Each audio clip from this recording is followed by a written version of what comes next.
We're continuing the journey to Atlantis by Thea Stilton, starting on page 172, which is the 30th chapter. 30th.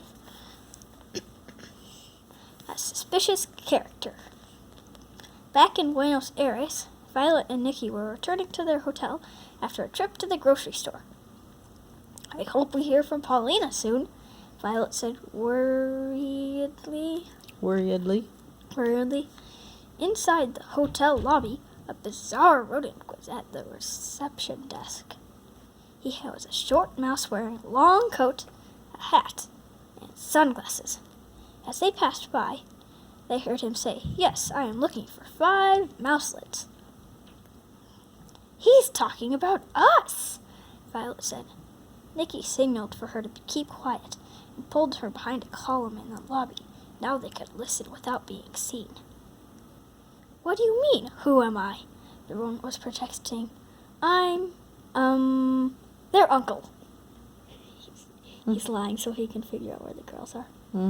Nikki took a quick photo of the rat with her mouse phone.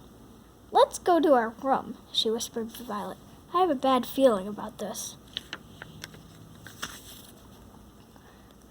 When they got to the room, Colette and Pam immediately noticed the troubled looks on their friends' faces. "What's wrong?" asked Pam. Nikki and Violet quickly explained about the suspicious character in the lobby. Nikki showed them the photo. "It's not a great picture," she admitted, "and the whole thing is a little blurry. But he seems familiar, doesn't he?" Pam smacked her forehead with her palm. "Of course! Paulina!" "What about her?" Nikki asked. "She has a program on her mouse phone that can clean up photos," Pam said. "It's pretty amazing. It can remove flares from the image so you can see what's underneath. Let's try to send her the picture of this guy." "It's worth a try," Nikki said. "But what should we do in the meantime? That strange rodent is after us." Luckily, just minutes before, Paulina had received clearance to send messages from the IIS headquarters. She and Kelly were doing more research on Atlantis. "A message!" she said when she heard her phone beep, but her face saddened when she read it. "Bad news?" Kelly asked. "There's a suspicious rodent at my friend's hotel in Buenos Aires," Paulina explained. Excuse me. "They sent me a photo and asked if I could work on clearing up the image." Paulina pressed a button on her phone and the special application went to work. It cleaned up the blurriness and removed the hat and glasses from the rodent.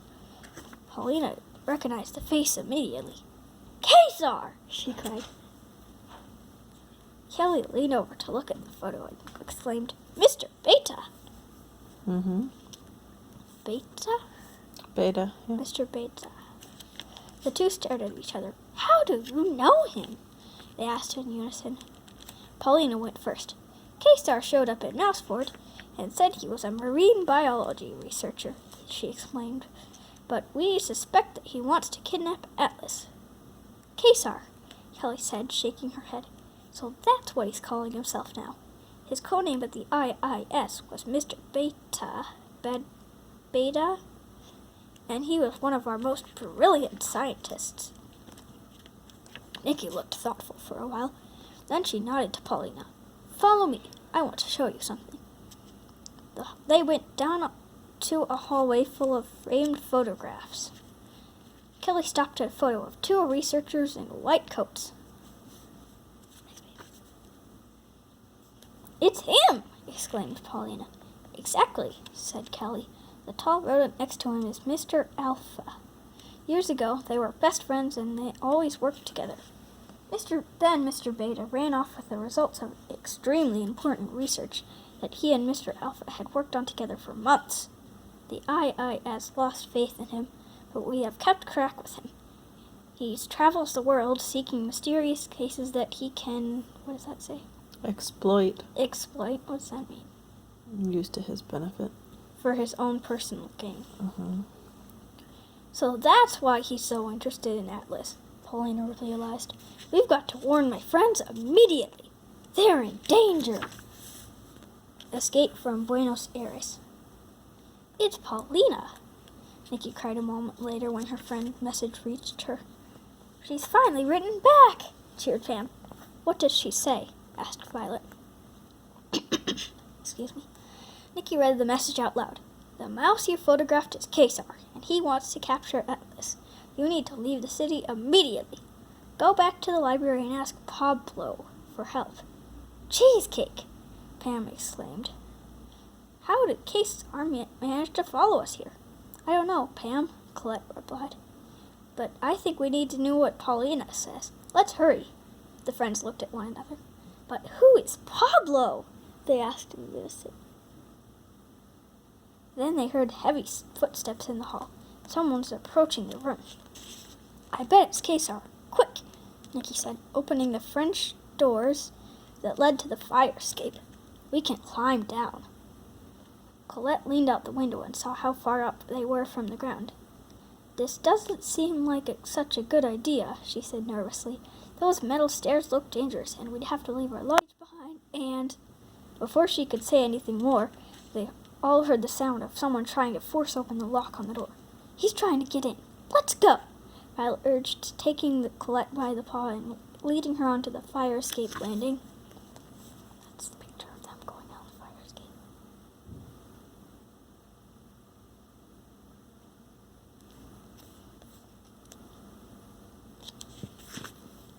Pam and Atlas quickly followed behind. Nikki tossed some items into a backpack and climbed down after them. See? Wait a minute. The picture's not right, Mom.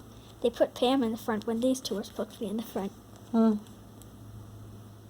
Because it said Pam and Atlas were supposed to be behind them, but they put Pam in front of them.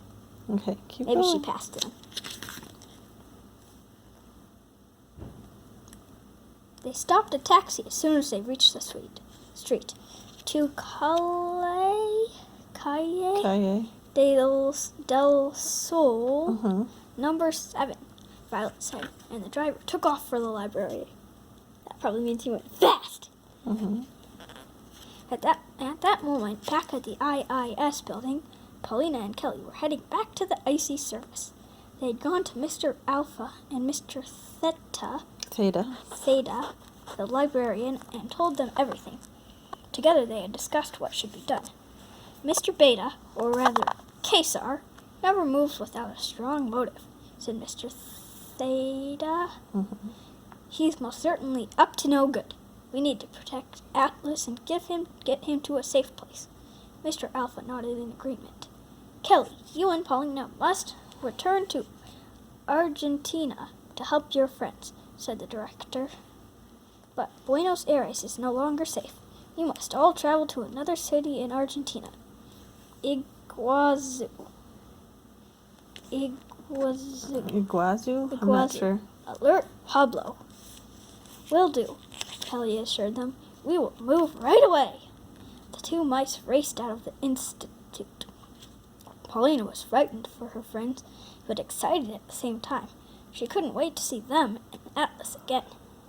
Now that I know his friend name and where he's from, maybe we can communicate better, she said hopefully as the ship brought her and Kelly back through the frozen sea to Ushuaia. Oops, sorry. Ushuaia, what does that say? I don't know. Ushuaia. You go ahead and guess.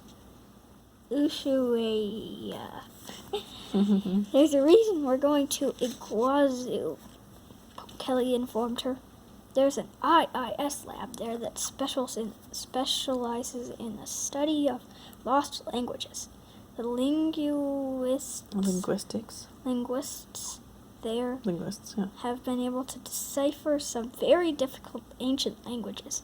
I believe that they might be able to understand Atlas. Paulina was even more excited. Now we can find out if he's really the Prince of Atlantis. Oh boy. An unexpected departure. The Thea sisters and Atlas hurried out from the taxi as soon as it pulled up in front of the Library of Lost Worlds. Pam reached the door first and headed inside. A young rodent was stalking the shelf of books. He turned around as they came inside. Hey, said Nikki, you're the one who gave us the map in the park. The young mouse smiled. Hi, nice to meet you. I'm Pablo. So you're the one we're supposed to see, Nikki said. Pablo nodded. Yes. Are you ready to go? Go where? The Thea sisters asked. You'll find out when we get there. he replied mysteriously. "We've got to hurry. The plane is waiting for us." The friends trusted Pablo, so they took a taxi with him to a small airport where they boarded a tiny plane. Tiny. How long is your flight? Exactly, Nikki asked nervously. The idea of being cooped up in such a small craft made her uneasy. She's claustrophobic.